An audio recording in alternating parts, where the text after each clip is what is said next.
So I got out of bed today, checked my phone, and saw that like DarkSydePhil was streaming. So I click on the tab, let's see what Phil is up to today. And of course, he's doing his like level 1 podcast thing where he just kind of sits there and complains for an hour or so about everything that's going on, about Kino Casino, about like detractors, about like his gaming schedule and how he hates everything and how you need to give him money. You all know what the level 1 podcast is, but like I'm not joking here. Right when I click it, he's talking about Nintendo. He's talking about the Switch 2. And of course, if you know anything about DSP and his relationship with Nintendo, you know that he really desperately hates the company, hates everything they stand for, hates their consoles, hates their games.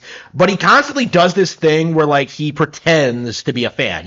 He is a stereotypical Nintendo Pretendo in that regard, where he's just like, oh, I'm a big fan of Nintendo. I have Nintendo merchandise, but I hate everything they do. I hate their games, and I certainly don't play them as they come out. This has been a reoccurring thing with him over the past couple of years, where he just does not play these major Nintendo games as they come out. I remember like Metroid Dread took him quite a while to get around to playing. And meanwhile, he's like complaining about like how there's nothing coming out and how there's nothing he wants to play and how Nintendo has fallen off and that they don't know what they're doing. It's completely dead wrong, especially because he was doing this during the Switch era. But now we're like going into Switch 2, and DSP has come out with his new cope in regard to the Switch 2. This is legit what he's telling people on his podcast. Mario Kart World is the only game.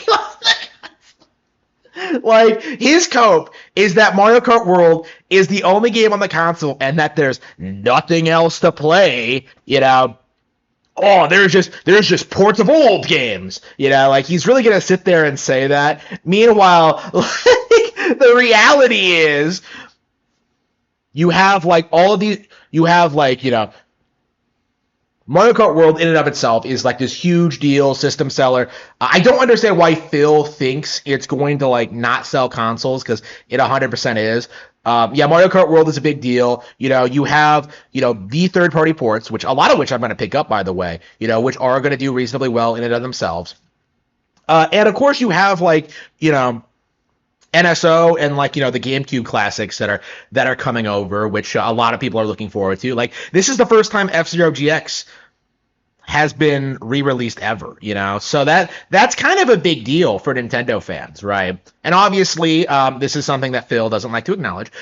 You also have access to the entire backlog of Nintendo Switch digital titles. Fantasy Life 2 is a really good example. That game came out on May 27th on Nintendo Switch, and is getting like an upgraded version on Switch 2 like day one. Actually there's quite a few like new games day one on Switch 2, come to think of it. Like Rune Factory is coming out.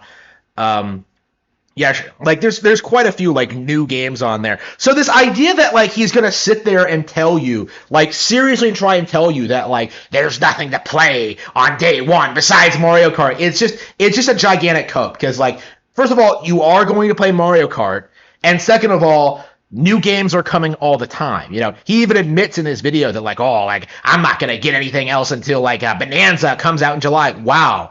So you have to wait 1 month for another game. Like, wow. Oh, how terrible. Wow. Like, you'll just have to play Mario Kart. Like, again, he makes it sound like it's some big, like, massive L for Nintendo. They only have one game, but, like, the reality is quite a bit different, The reality is, like, the console has a really solid launch lineup. I'm excited for a lot of the games that are coming out, and meanwhile, you have DarkSydePhil sitting there, like, trying his best to cope and seethe about Nintendo. Like, trying his best to, like, cope and seethe about, like, RPGs, because, like, they don't suit his business model, apparently. Because, like, most people tune into streams for, like, the first, like, 20 hours of games, and anything longer than that, and they start tuning out. So, like, again, Phil is, like, a really good example of why you can't take what gaming YouTubers say about Nintendo seriously, because they're not looking at it from a business perspective. They're not looking at it from a release schedule perspective. They're not looking at it at a general consumer perspective. They're looking at it from their perspective, because what they want is like endless major releases that they can stream and exploit and then just move on to the next thing once that dries up. That's the mindset of like the career YouTuber. Well, not that YouTubing is a career, but you know what I mean, right? Like DarkSydePhil is an example, I think, of just how toxic these people actually are.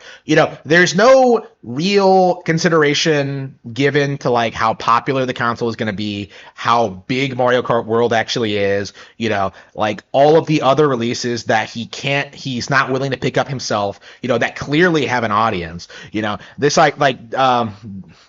downplaying like the third-party ports, completely ignoring the Nintendo GameCube classics, ignoring like the huge backlog of Nintendo Switch titles that are also playable on Switch 2, ignoring all of the games that we have confirmed coming out this year. Phil is really going to sit there and try and tell you that the Switch 2's launch is disappointing. When, you can look back at old school video game launches and you can see that, Super Nintendo had like 5 games, like total. N64 had like 2, like Pilot Wing 64 and Super Mario 64. I'm not sure how much the GameCube had. I think it was like 2 or 3, right? And then like Melee came out like a couple of weeks later in December. Like you can't just sit there and like pretend as if the Switch 2 is going to fail or it's not going to do well, like by just complaining about not getting like big AAA games that suit your business model. And that's essentially what this is coming down to. Like, this is essentially what like people mean when they say that like Nintendo Switch 2 doesn't have any real games. Like, they mean like games that they can't exploit for content. Mario Kart World is going to be a hugely popular, fun, influential game that's going to be played for years, right? If not like another decade. And YouTubers don't care for it because it's not the kind of game that they can exploit for views and attention, right? And that's why so many of them are downplaying this release, why so many of them downplayed Animal Crossing in favor of Doom Eternal back in the day. Why so many of them like are so adamant that like the big AAA games are where it's at when those games aren't being played or enjoyed by anyone other than them, because they're being paid to do it. That's kind of the mindset of the career YouTuber. Like, they're not interested in new, interesting games. They're not interested in like experiencing like things that are a little bit different or offbeat or things that like they've never tried before. Like, they just make these weird blanket statements like Nintendo Switch 2 has no games, with no consideration for the fact that like that simply isn't true in the slightest. And that's my mindset going into this. That's my mindset looking at like DarkSydePhil and his coping and seething. And I do have to wonder, like, I've been talking about this a lot. Like, this very well may be the last console generation where these guys are relevant in any way, shape, or form. Phil is going downhill all the time. And like, all these other major YouTubers are in their like 30s, 40s, 50s now. Like, how much longer can they keep this up? Keep up this farce, that like nobody likes Nintendo games or like the games that are on Switch 2, because that obviously isn't true. I saw that retard like Destin, I think he's from IGN. He was like seething, like, well, the Nintendo DS and the Wii, they combined, they sold way more than the Switch. And I'm just like, that's where we're at now. In order to downplay the Switch's success, dudes have to like compile the sales numbers of consoles from from the same generation in order to like surpass it. That's where we're at now.